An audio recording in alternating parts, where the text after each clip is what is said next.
Welcome back to the show. Now, we never want to see a racetrack close, and although State Line Speedway hasn't been closed for all that long, there are some questions whether we would ever see racing at that facility again. Oh yes, I heard a lot of disappointed fans and drivers.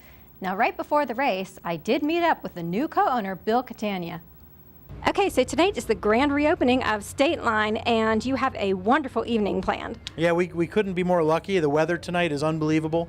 We have cars still coming in 2 hours after the pit gates open, and have top drivers like Chubb Frank and Mike Knight, and some from down around Pittsburgh, like Davey Johnson and Dan Stone here. So we're pretty excited about what we have tonight on tap, and the fans are lined up all the way to the road. So we're blessed with a great night. We put a lot of work, 2 months with about 35 people a day working to get the track in shape. Now you have a really big feature here with a lot of money that's going out. We do. It's tonight's the first ever Papa Don Frank Memorial. Don Frank was a founder of the track. He built State Line with 4 others, and we're going to honor him tonight. You think about the 4th of July and what it stands for, being a pioneer and taking risks for something you believe in, and that's what they did when they built this track, and here we are 59 years later.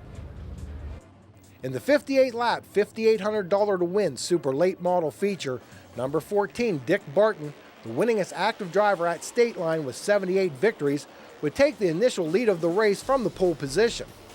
He would hold the point position until lap 24, when Chubb Frank in the white number 1 would work to the outside of Barton to take the lead.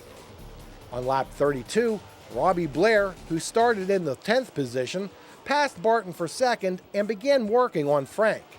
Blair continued to race to Frank's outside until on lap 43 he was able to take over the lead as they exit turn 2. For the remaining 15 laps, Robbie Blair pulled away from Chubb Frank to claim the $5,800 top prize. Congratulations on your win, Robbie. Now, Barton had been hugging the bottom, and that's how Chubb was able to get the lead. Were you surprised that Chubb then hugged the bottom, allowing you to take the lead? No, I mean, almost everybody was just running around the infield there. My car was, earlier in the race, I was able to pass some cars up there. And, I could get off that corner a little better on the bottom most of the time, but then once, there was no sense in following them guys. I wasn't going to pass them doing that, so I just started moving up, and it kept getting better and better and better. Like, I think the racetrack just started getting cleaner and cleaner and allowed you to run up the racetrack. Well, now, we noticed as spectators that it was very dusty. Does that affect you as drivers? No, on the racetrack it wasn't too bad on the racetrack. A lot of times, it looks worse in the stands because it actually just blows up into the stands. But on the racetrack it wasn't bad. Okay. Well, now, how do you feel about being back at State Line? Oh, this is awesome. I mean, we just live 45 minutes away, and the racetrack was awesome. I haven't seen this many people at a racetrack around here in a long time. I mean, I think this guy's going to make this into a really good deal. And do you plan to return? Yeah, probably not every week, but whenever we can, we'll probably race here. Excellent, and we look forward to watching you again. Alrighty, thank you. Chubb Frank held on to second. Mike Knight, who started the race in the 14th position, came home third, ahead of Greg Oakes and Dick Barton.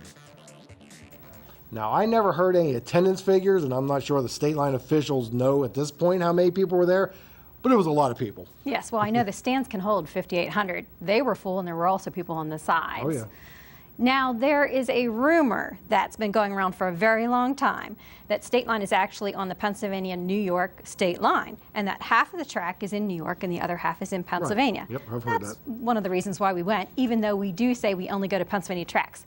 But it turns out the track is completely on the New York side. Yeah, the Pennsylvania border's just a little bit down the road.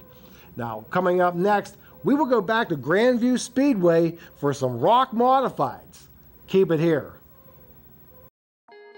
When a catastrophic injury or illness impacts your life, we're here to help you get it back. With our personalized treatment plans, dedicated team of specialists, the most inventive technologies, and a coordinated approach to recovery. This is more than just rehabilitation. This is a higher level of care.